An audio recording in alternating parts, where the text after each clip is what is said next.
You're listening to the Archaeology Podcast Network. Hello and welcome to the Archaeology Podcast, episode 26. I'm Chris Webster. And I'm April Camp-Whitaker. On today's show, we're going to be talking to British archaeologist Sir Barry Cunliffe. Let's dig a little deeper.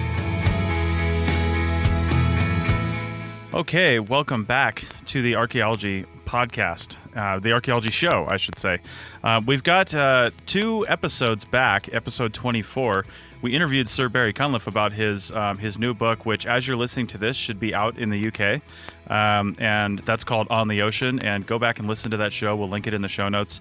It was a fantastic discussion about early prehistoric to about AD 1500 seafaring and ships in the Mediterranean and the Atlantic and all over the place. So it's a really great conversation. But today we welcome back Sir Barry Cunliffe. He's a British archaeologist, an emeritus professor at the University of Oxford. He was professor of European archaeology at the University of Oxford from 1972 to 2007. So welcome back to the Archaeology Show, Barry Cunliffe.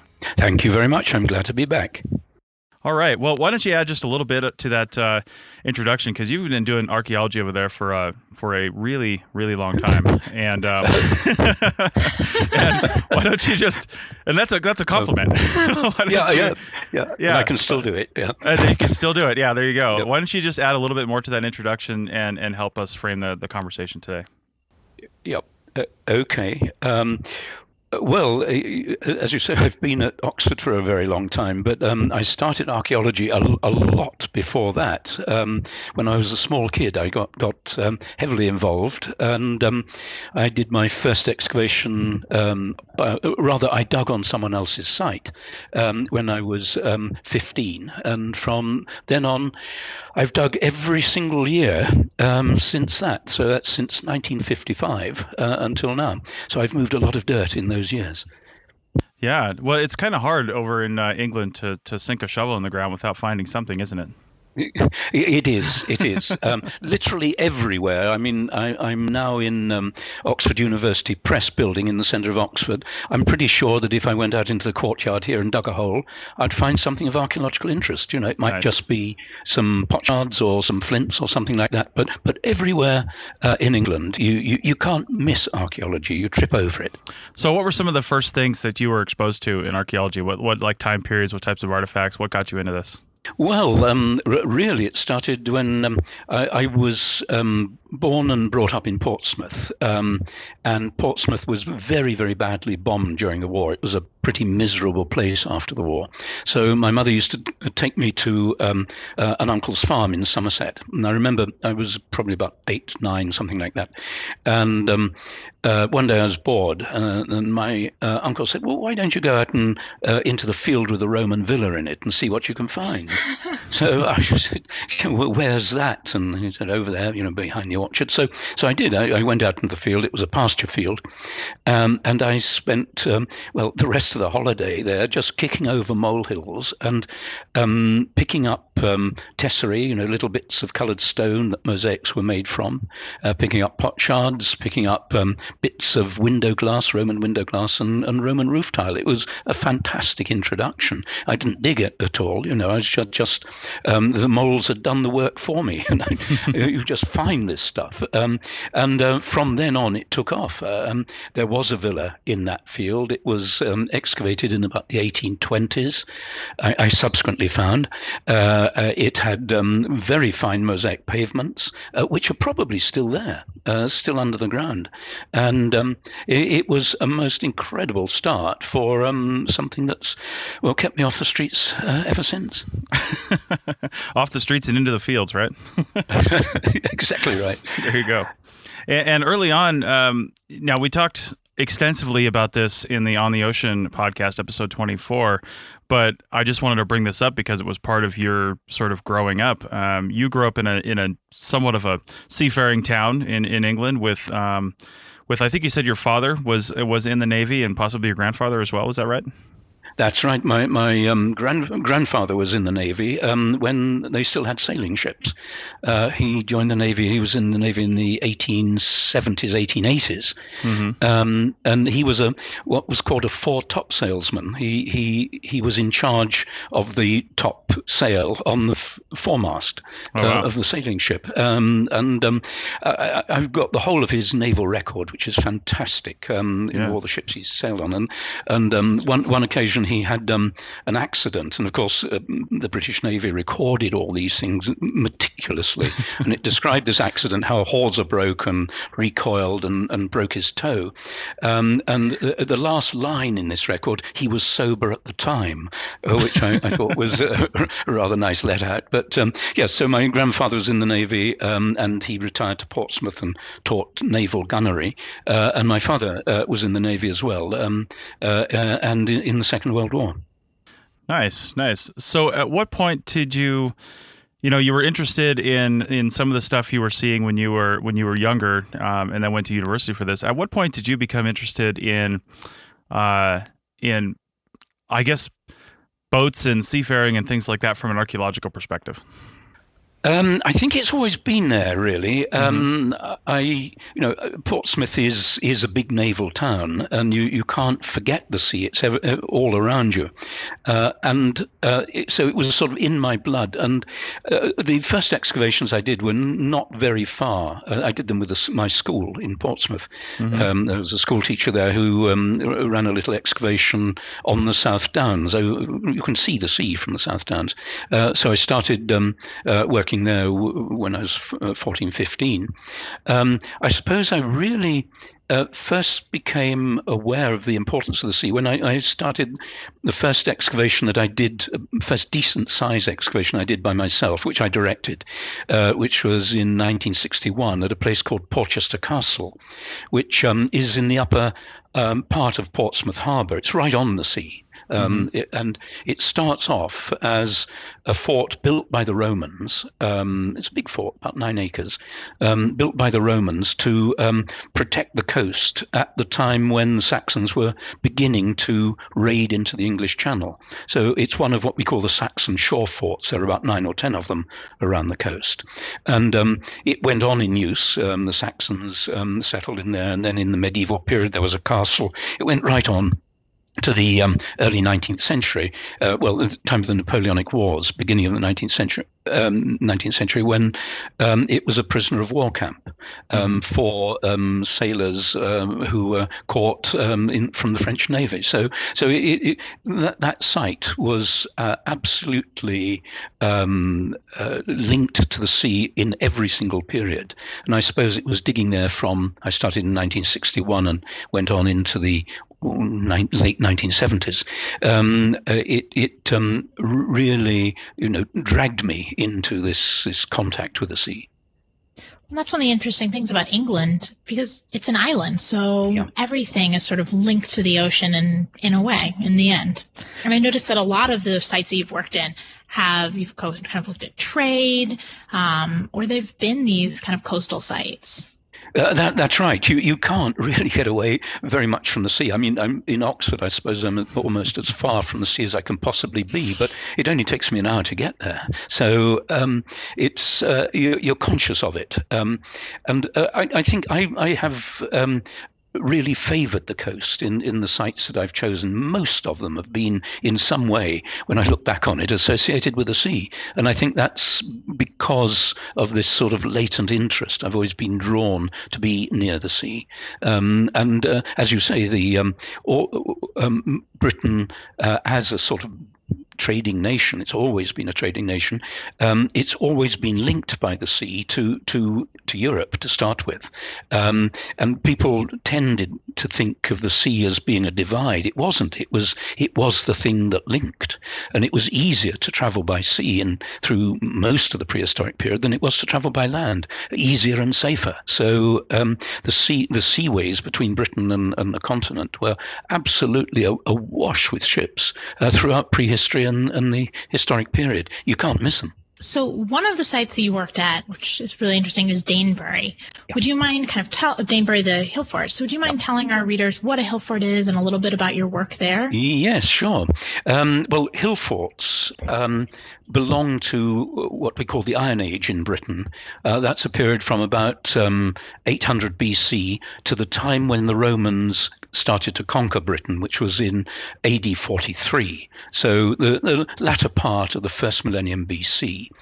And in part of Britain, it's mainly the central part of Britain, it developed this rash of hill defences in the Iron Age, in this Iron Age period.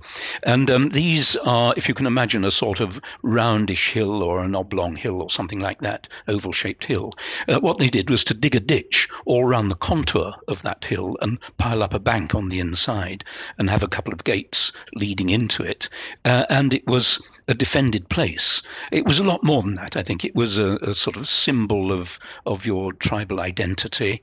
It was a sign of your strength, the strength of your tribe. It was a central place for trade. It was a place where your temples were and your religious ceremonies took place. And some of them were only occupied at certain times during the year, and some were occupied more or less throughout the year. So it's a sort of central settlement of a tribal nature in a territory, in a broad territory. It dominated that territory. And Danebury is a wonderful hill fort. It was largely untouched when I first began excavating there in 1968-69. And at that stage, we knew really very little about hill forts. A number people had looked at hill forts before, and they'd been impressed by the gates and these defences, and they'd cut sections across the defences or excavated the gates. But very, very few people had bothered to look inside a hill fort. And what we decided to do was to really try and work out whether people use them, how much they use them, over what sort of period, how intense the occupation was, and so on. So I spent 20 happy years every summer with a team of about 40 or 50 volunteers working throughout usually the month of August, on this wonderful wooded hill, discovering the Iron Age in a way that I'd never believed possible. Nice. Can you explain just a little bit for some of our listeners, and I'm thinking primarily myself and other listeners over here in the U.S.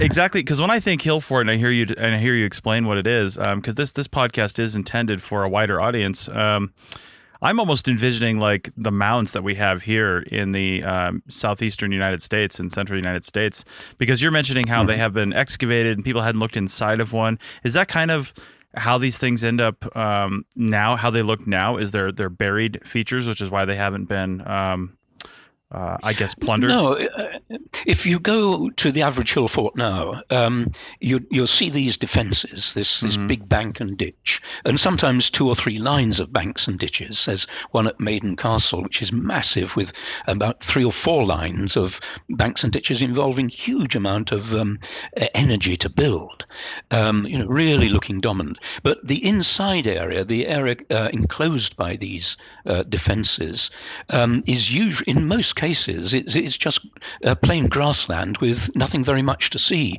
unless you're in a stony part of Britain, where sometimes you can see the inundations, where there are huts, hut circles we call them, where people lived. But in most of the ones, the one I excavated at Danebury, there was absolutely nothing to see on the surface. You just looked like any old field. But they hadn't been excavated on a large scale because, as I say, people were much more interested in the defences, the obvious bits, and also excavating inside. You were often encroaching on farmland and so on, so there was a tendency to leave the insides alone. Also, it's much easier to dig a slice through a bank and ditch than it is to start a very large area excavation. And we were excavating, really large areas. I excavated in the end about half this hill fort, 50% 50% of, I suppose it's 9-10 acres. So 4 or 5 acres of the site totally excavated. And it was absolutely packed with pits and post holes of houses and storage buildings and burials and temples and so on. It involved a lot of work and cost a lot of money to do as well. So really what you were finding is that these hill forts were really thriving communities instead of just sort of fortifications or ritual or burial sites. These are actually towns. Yeah, well, some of them were sort of proto-towns, I think you can reasonably say, in that people live in them. We estimate for Danebury probably something like 200 to 300 people at a time living inside, so not vast. And they did all the things that normal people would do in the Iron Age. They brought their grain in and processed their grain. They stored it in they stored it, some of it in pits and some of it in overground granaries on posts above the ground. They brought in ingots of iron from outside. This isn't an iron producing area. They brought in these ingots of iron and worked them into tools. So you've got blacksmiths there. There's evidence of bronze working, casting little bronze ornaments for horse harness and things like that. One of the main industries, the main product was wool and woolen cloth. And we found all the tools that you would need for working wool. So I think the two big products of the countryside around were grain and wool. And they used those then. I think they stockpiled this inside and then used it to exchange for other commodities that they wanted. Salt from the sea, for example. We've got evidence that salt was brought in from the sea. The metals that they couldn't get locally, they had to trade for. So these were sort of trading centers as well. But I think they were mainly, if you can think of it, the heart of essentially an agricultural society. So they were places where you would imagine the ceremonies that go with the agricultural year would be carried out. They would, particularly the sort of harvest ceremonies, when they bring in the grain for storage, and they bring in the animals which they would cull and probably feast off the ones that they had killed off, and they'd keep the animals close to the hill fort so they could tend them. So really, I think the agricultural year was the crucial thing. And also, of course, they had, as I say, temples, and we've found a number of burials inside as well, burials in pits. So in the surrounding countryside outside of the hill fort, there would have been kind of smaller family houses that were running these agricultural fields and then bringing things into this larger central community. Yeah, exactly that. We spent, as I say, 20 years excavating the hill fort, and then I spent about another 15 years excavating farmsteads in and around the hill fort. So we've got a very good idea of these little farms, probably a single family or extended family farms that were, as it were, within the territory of the hill fort. And the hill fort, they were dependent on the hill fort, and probably they were bringing a tithe of their corn and a tithe of their animals into the fort every year.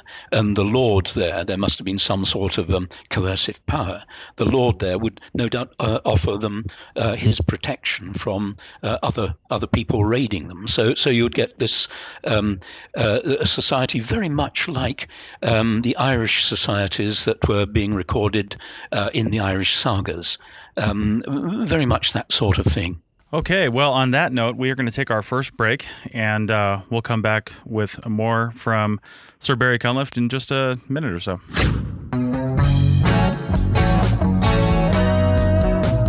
Hey, podcast fans, check out the ARC365 podcast at www.arcpodnet.com/ARC365. That's ARCH365 for your daily dose of archaeology. Each episode is less than 15 minutes long, and we have some great guests recording about awesome archaeology. We also try to throw in some definitions and basic archaeological information. So, check out the 365 Days of Archaeology podcast only in 2017 at www.arcpodnet.com/ARC365 today. Find us also on iTunes, Stitcher Radio, and Google Music by typing ARC365 into the search. Now back to the show.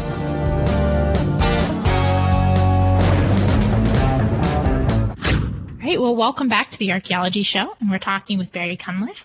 So I was realizing as we were talking about Danesbury that, especially a lot of our American listeners don't have a very good sense of sort of the historical and prehistorical timeline in Britain, and where, how does the Iron Age relate to the Romans and relate to, some of the more popular cultural ideas that we have about things like the Celts. And so how does this timeline work a little bit? Just a brief. Okay. Well, let's take the Celts first. I think although no classical writer ever called the Britons Celts, the probability is they were Celts in the sense that they spoke the Celtic language, so that they were part of this great sort of Western European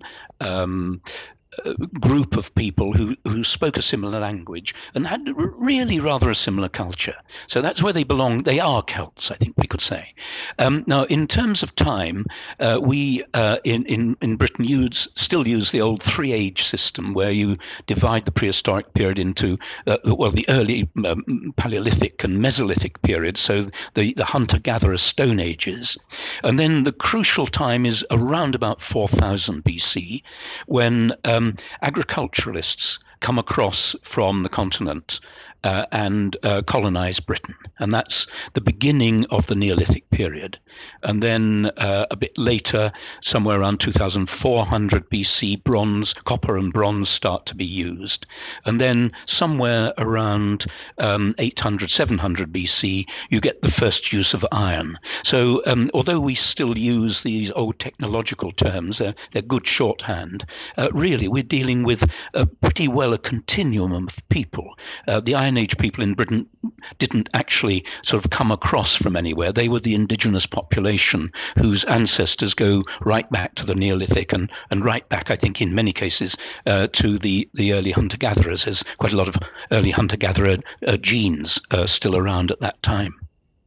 So what you're really tracking in this earlier phase are the technological shifts as new technologies are discovered and invented, rather than kind of the later histories where you start getting sort of these cultural invasions from different groups, like the Saxons and Normans and Romans. That's right. Right at the end of the Iron Age, so we're talking about the 1st century BC, Britain, or the southern Britain, starts quite an active trade with Gaul, with France, and we begin to get Roman wine sort of trickling up through France and then being shipped across to Britain in big wine amphorae. So that's in the 1st century BC. So it's a sort of bow wave of Roman influence hitting us.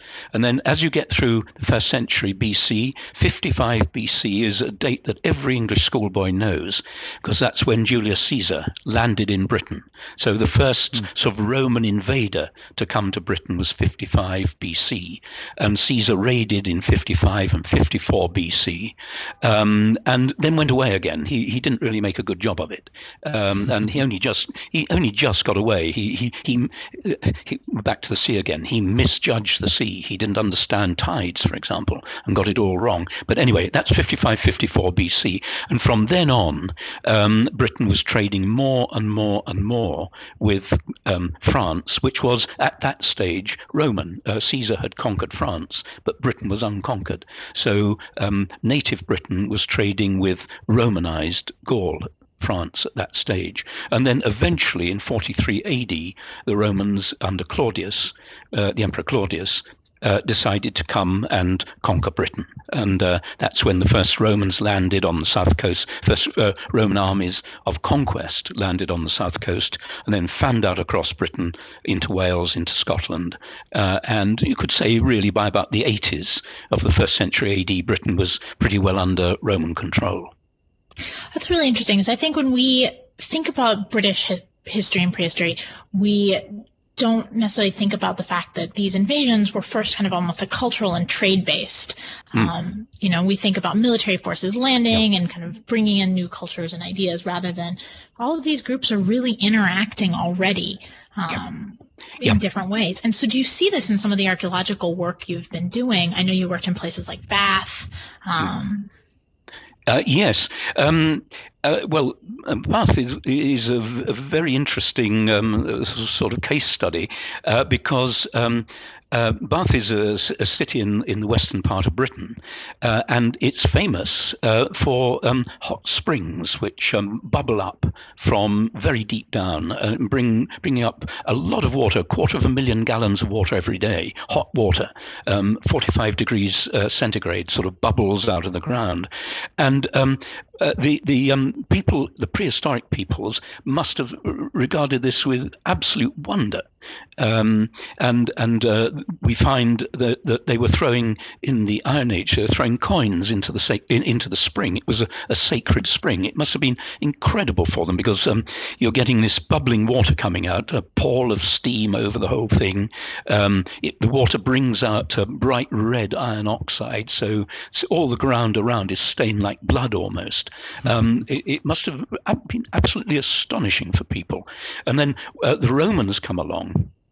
And they love this sort of thing. They believe in the chthonic deities and the power of the springs and things like that. So they sort of tame this sacred spring by building a wall around it, really, and then using that as the focus of a great temple which was built and the focus of a great healing bathing establishment.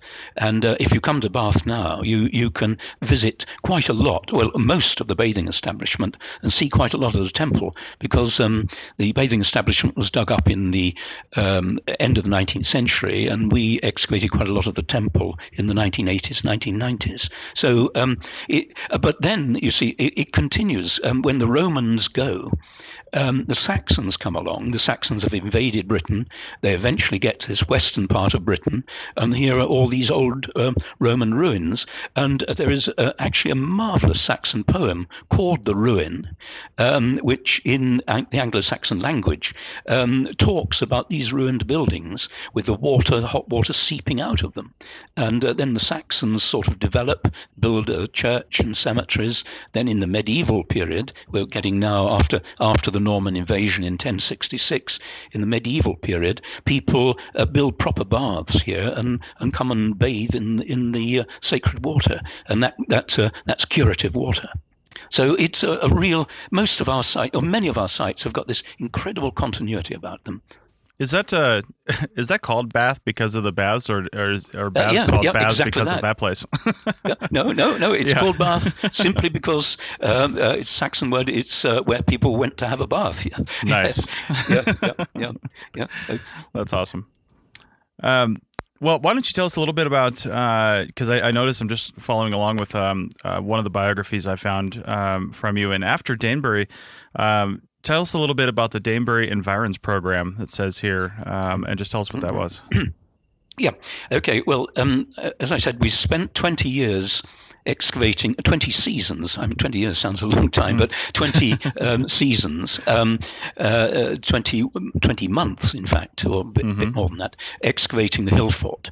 And then we asked ourselves the question, which indeed you asked earlier, what's going on in the countryside around? So we then developed, we looked at all the air photographs we could get. We had lots of additional air photographs flown, plotted all the archaeological sites around the hill fort for a very considerable distance around. There were other hill forts around as well. So we decided to try and put it all together in what was called the Danebury Environs program, which was focused to start with on the Iron Age. So we then chose two other hill forts to look at, one called Woolbury and one called Bury Hill, which we examined on a smaller scale to compare with Danebury. And then we looked at 4 or 5 farmsteads around Danebury to see when they were in use and how they related to Danebury. And then we were finding that a number of these farmsteads continued on into the Roman period, and they became, some of them actually became Roman villas. Some people in Britain sort of thought that when the Romans came, they came along with their great Roman culture and plonked villas down in the landscape. Well, it wasn't like that at all. When the Romans came, there were thriving farms all over the countryside, and these farmers simply continued, or their families simply continued to farm them, and became more and more and more Romanized until they got enough money to put in a new heating system or something like that in the Roman manner. And if they got really a lot of money, they could hire someone to put a mosaic down. So that's how these villas grew. So what we were interested in doing was seeing the continuity of farming from the Iron Age right through to the Roman period, right up to the Saxon period, when they really did end. The end of the Roman period was a fairly dramatic time, and a number of these villas were actually destroyed and went out of use. So on some of these villa sites, we've got them starting in the late Bronze Age. So we're talking about starting about 1000 BC and continuously occupied right through to about 400 AD. And that's the sort of picture of continuity that we've got, certainly in southern Britain, where there are a lot of people for a lot of the time, and the land was good and could support large populations. That's it's really interesting. One of the things you were talking about there just made me think about some bigger questions. Like when you said you're expanding out, wondering what's going on in the area. Over here in the United States, when I'm working on some kind of project, I mean, always in the back of my head is, in an area, is when did people first come into this area? It's always big questions that we have. We think we have some of it, figured out, but other stuff we just don't. So what are some of the bigger questions in British archaeology that maybe remain unanswered or are unclear? You might have some partial answers, some stuff that you guys are still really puzzling over. Yeah, well, I think we've been made to think absolutely afresh by the very early results that are coming out of work on ancient DNA. Looking at the genetics of not modern populations, looking at the genetics of the ancient populations from the bones buried in archaeological sites. It's really beginning to come on stream in Europe, Western Europe, was in the last 4 or 5 years, I think, and we're beginning to get enough data, and it is stunning what it is making us think. For example, in Britain, we used to think that Britain was linked reasonably peacefully to the continent in the period from the Neolithic period, when Neolithic farmers came in, through into the Bronze Age. And we find a phase which we call the beaker phase, when there are very distinctive pots and burial styles appearing. And we've tended to interpret that in the past as the result of contact and trade and exchange and possibly intermarriage and things like that. What the ancient DNA looks as though it's showing, and this was only the last year or so, is that there was a major replacement of population in Britain sometime around about 2000 BC, with these beaker people with their own very distinct genetic signatures coming in and replacing a large slab of the British population. And that is, that really does take some thinking about and reworking all our old theories. You can imagine how shattering that would be. Now, did they come in and kill people, or did they come in and bring diseases, and that killed people?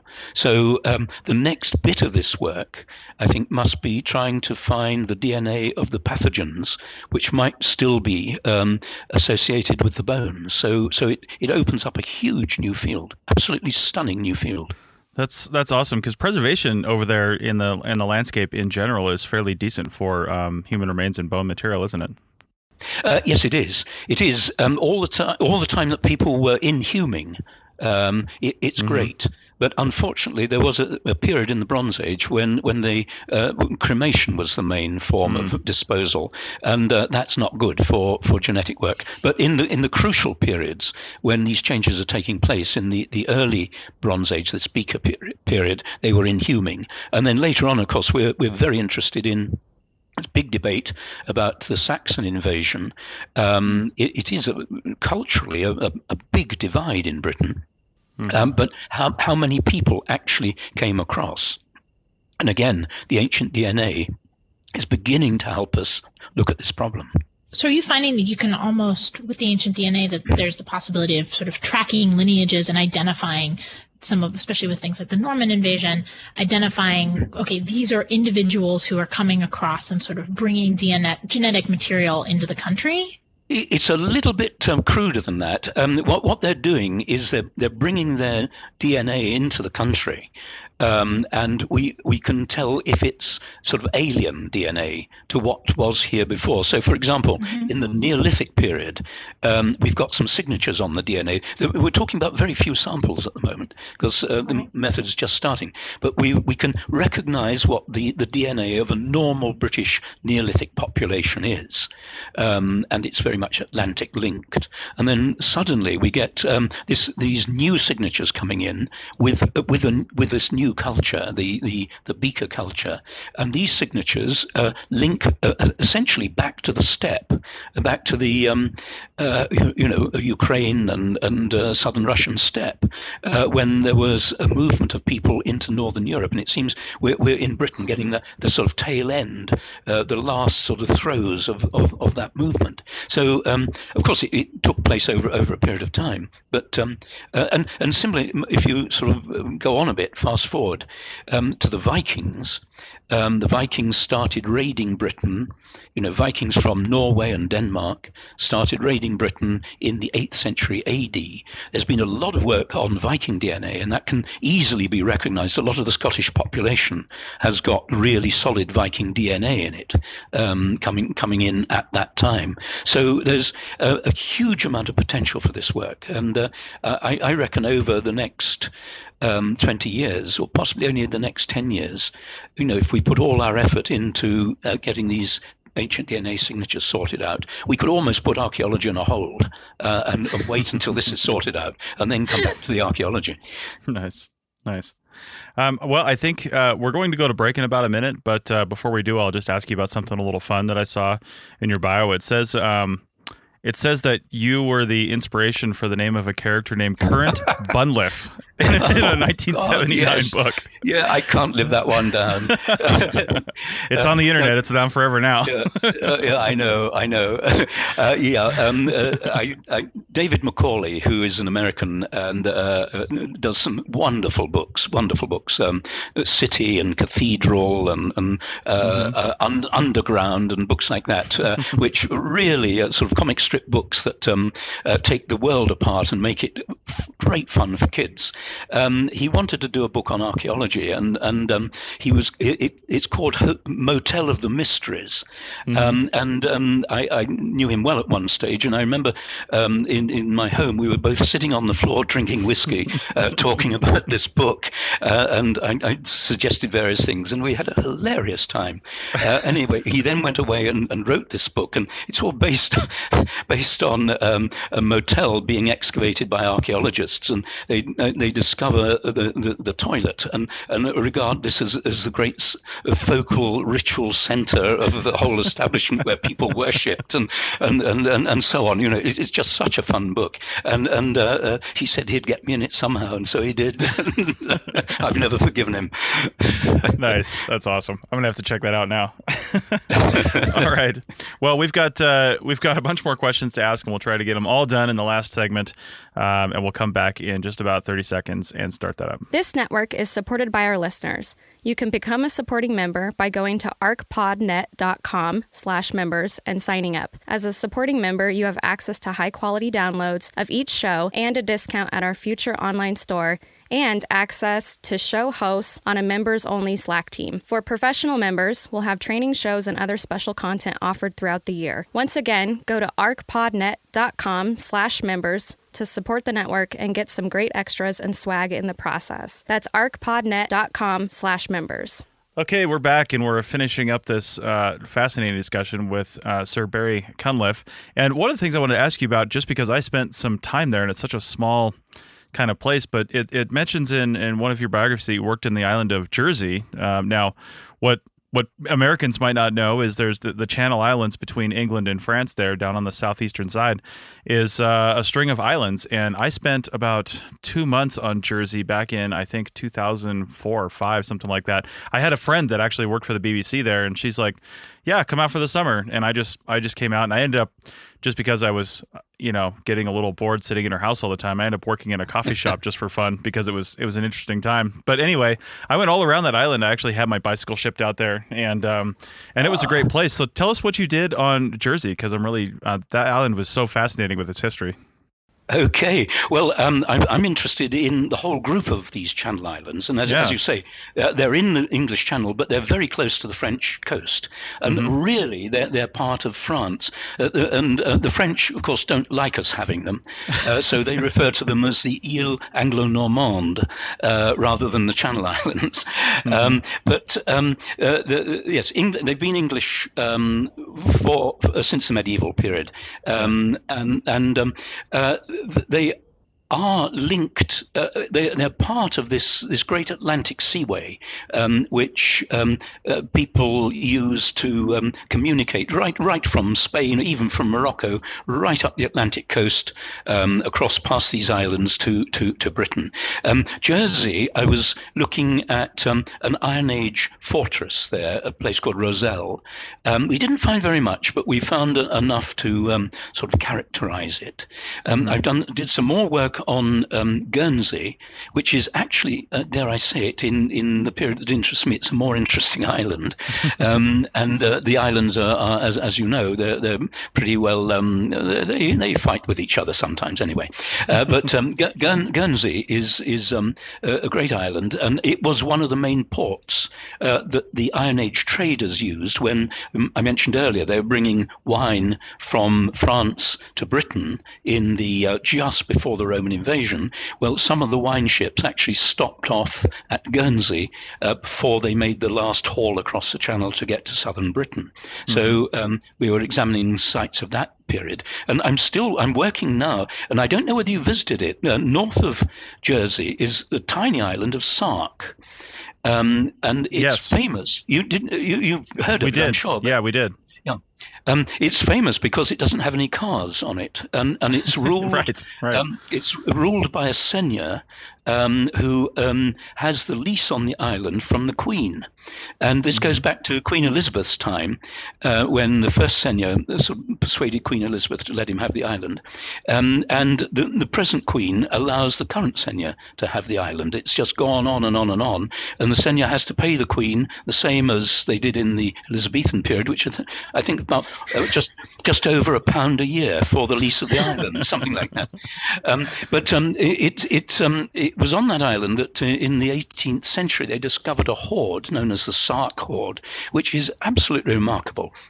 It was a pot dug up by farm labourers, and it had in it a number of Gaulish coins of the period of about the 1st century BC. But it also had bits of probably a horse harness, which were silver fittings, which were decorated in repoussé style, let's say, were beaten up from the back into sort of decorative forms.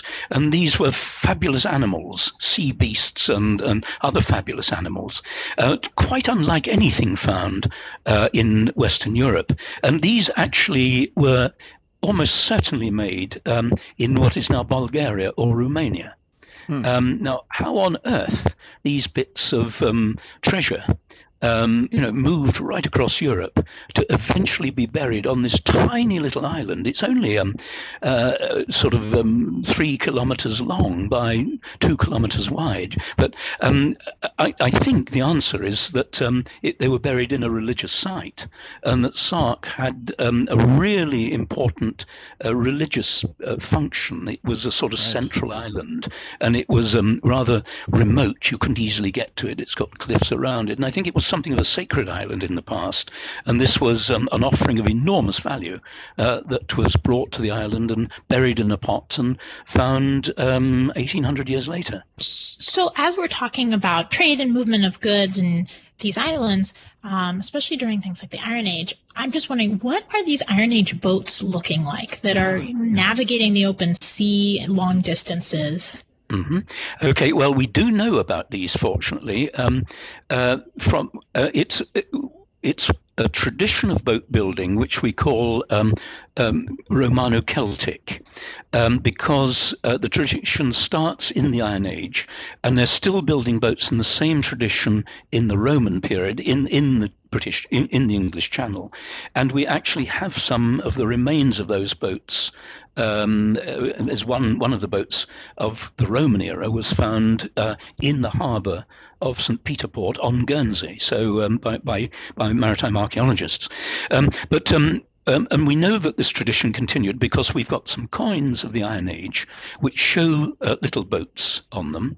And we've also got Julius Caesar's description of the boats that the Veneti, which were people who were living in Brittany, which is close by, living in Brittany, were using when he was conquering Brittany in 57 BC. And they're plank built.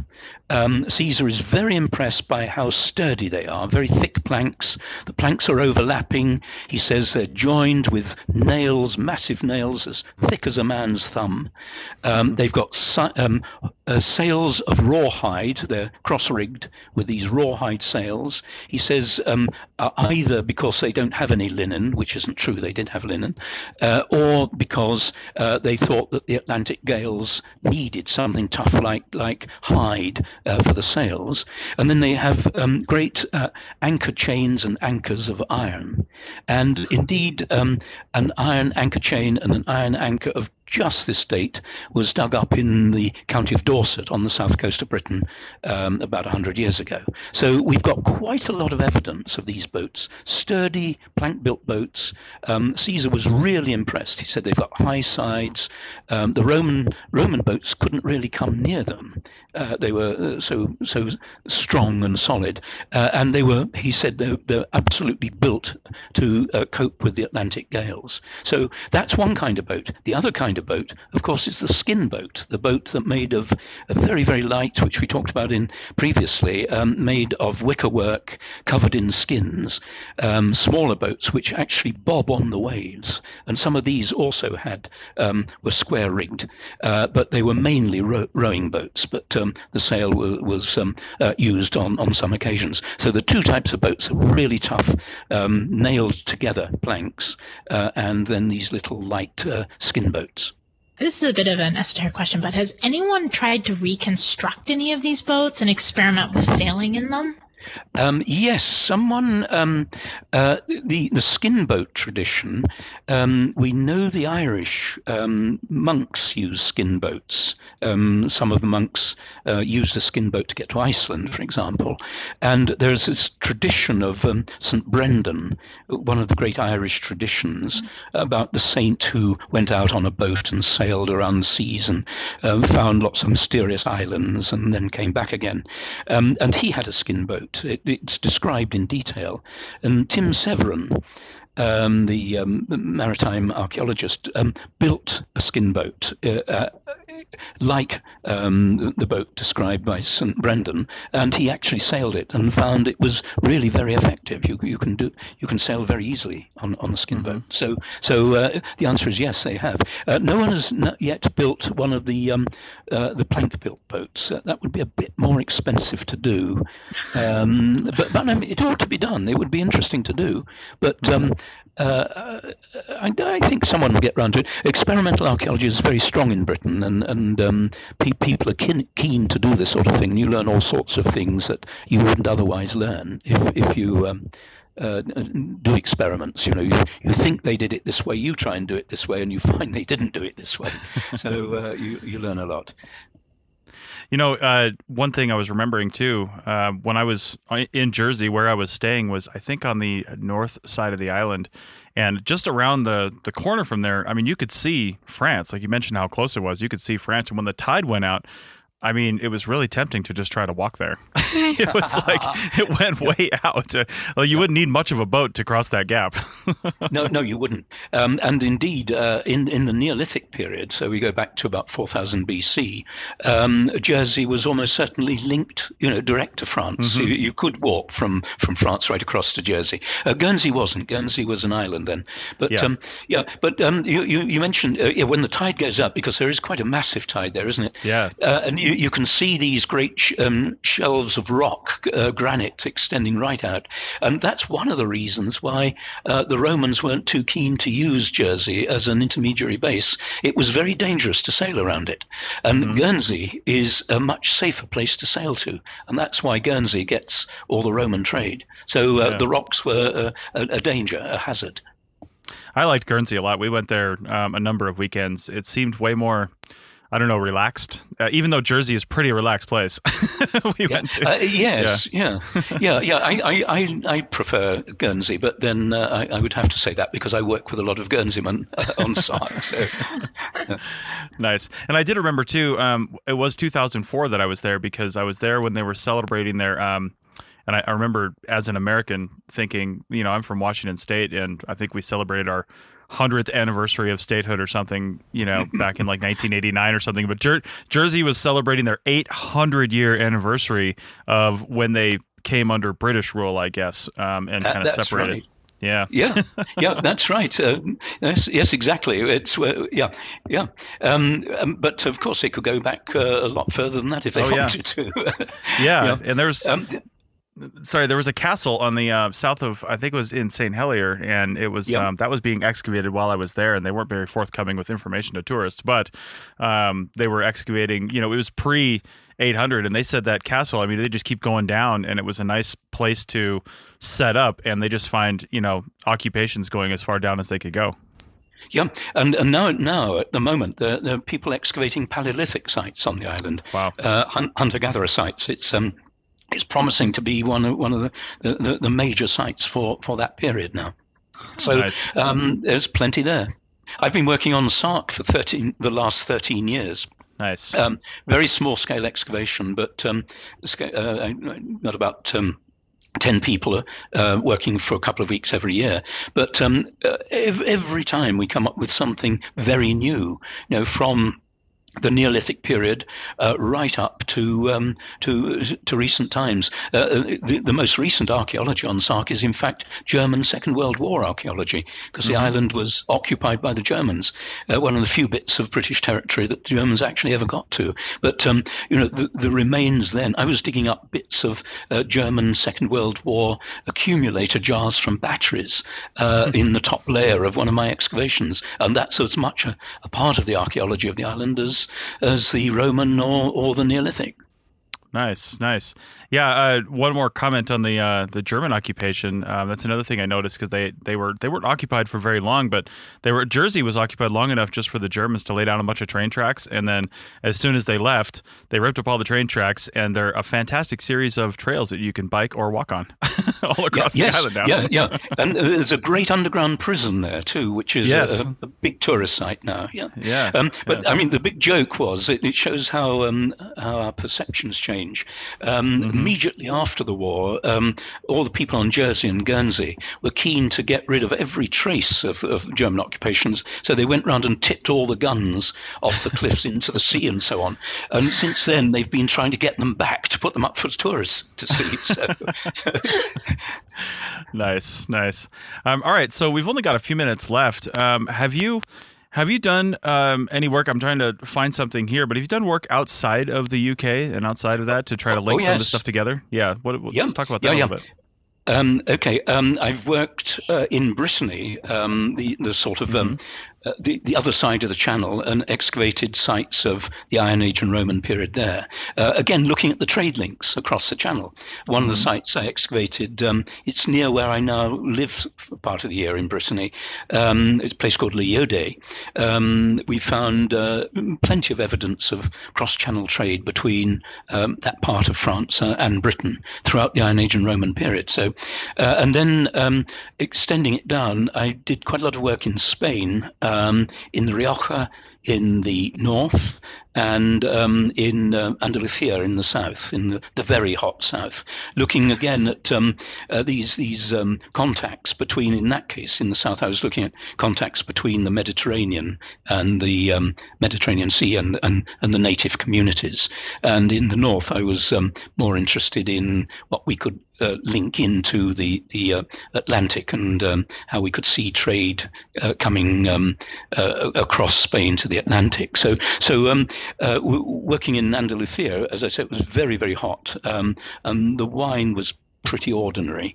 So when I was working with a Spanish colleague, and when we'd finished that particular piece of work, she said, shall we do another project together? And I sort of jumped at the chance, and she said, well, any preferences? And I said, well, somewhere where the wine's better. So she said, I know, let's go to Rioja. So we went to Rioja and spent a very happy 6 or 7 years there. That's awesome. All right, well, we've only got a couple minutes left, and as I mentioned at the beginning, we recorded a show, episode 24, check that out in the show notes, about your new book that's coming out on the ocean, and I think it's coming out in the U.S. later this year. And do you have, what are you working on anything else that you have coming up in the next few years that you're trying to maybe synthesize all this amazing knowledge you've accumulated? Well, I've that you can talk about? Yeah, I've gone back to my old love, to the Celts. And about 20 years ago, I wrote a book on the Celts, published by Oxford University Press, called The Ancient Celts. And so much has happened. I've spent quite a lot of time researching the origin of the Celts since then. So much has happened that OUP have asked me to produce a new edition of the book. So that's going through the press at the moment and should be published in, I'm just looking at some of the maps today. It should be published in April, I think, March or April.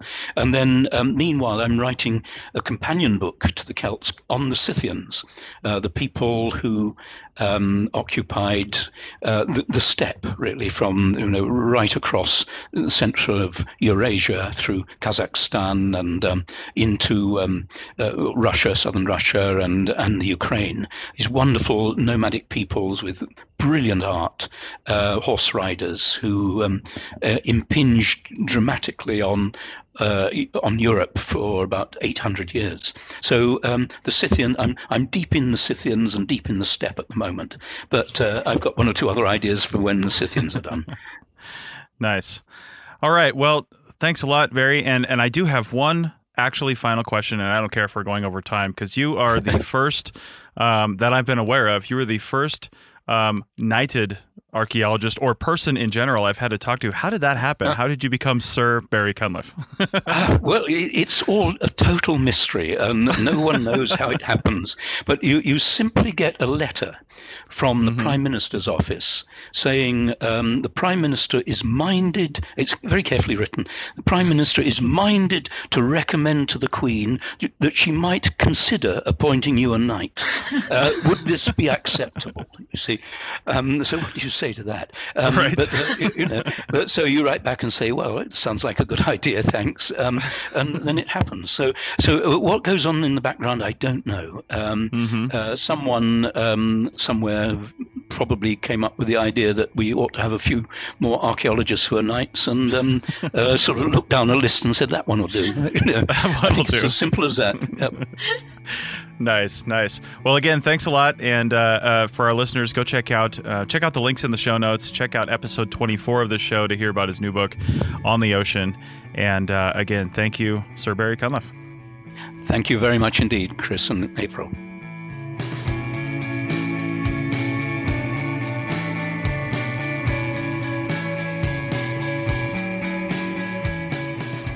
Thanks for listening to the Archaeology Podcast. We hope you enjoyed it. You can provide feedback using the contact button on the right side of the website at www.archaeologypodcastnetwork.com/archaeology. Or you can email Chris at archaeologypodcastnetwork.com. Please like and share the show wherever you saw it so more people can have a chance to listen and learn. Send us show suggestions and follow ArchPodNet on Twitter and Instagram. This show was produced by the Archaeology Podcast Network. Opinions are solely those of the hosts and guests of the show. However, the APN stands by their hosts. Special thanks to the band Sea Hero for letting us use their song I Wish You'd Look. Check out their albums on Bandcamp at seahero.bandcamp.com. Check out our next episode in 2 weeks, and in the meantime, keep learning, keep discovering new things, and keep listening to the Archaeology Podcast Network. Have an awesome day.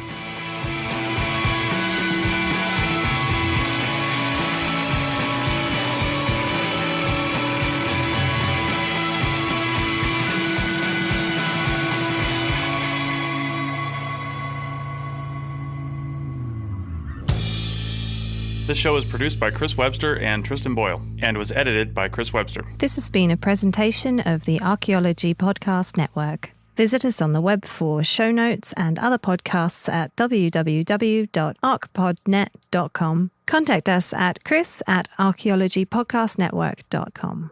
Thanks again for listening to this episode and for supporting the Archaeology Podcast Network. If you want these shows to keep going, consider becoming a member for just $7.99 US a month. That's cheaper than a venti quad eggnog latte. Go to archpodnet.com/members for more info.